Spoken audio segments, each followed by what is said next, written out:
Types of neurons. Today's topic. So the neurons are classified based on number of cytoplasmic processes. Initially the neuron is like this. It's called the apolar neuron. This is in the earlier part of embryology. Subsequently the neuron develops one cytoplasmic process. It's called the unipolar neuron. So this type of neurons is present in the adults in mesencephalic nucleus present in the midbrain. The next variety of neuron will be like this. It's called the pseudounipolar neuron, wherein it appears like unipolar, that is only one process is there straight from the cell body, but actually it functions like a bipolar neuron. So therefore it's called as a pseudounipolar neuron. The sensory ganglia, the dorsal root ganglia, the spinal ganglia, all means the same. Sensory ganglia, dorsal root ganglia, spinal ganglia is the best example of pseudounipolar neurons. Next type of neuron is like this.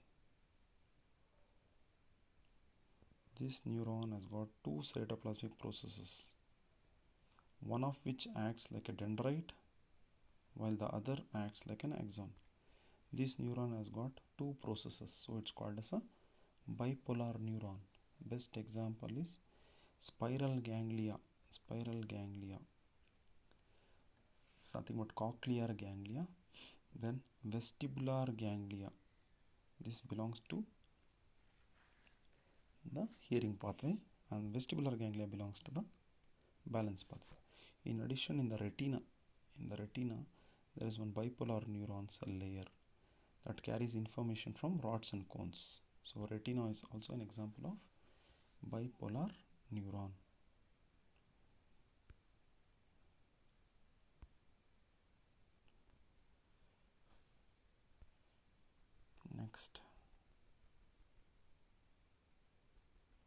Next type of neuron is like this. And we all know this. It has got multiple projections. One of the projection is really long and huge, and it carries information away from the cell body, and that is called as an axon, whereas all the other processes which are very close to the cell body are called as dendrite. This type of neuron with multiple projection is called as multipolar neuron. So this multipolar neuron is present in the cerebral cortex, also in the cerebellum. So example of multipolar neuron is cerebral cortex and also cerebellum. Thank you for watching and learning from Logic Medico.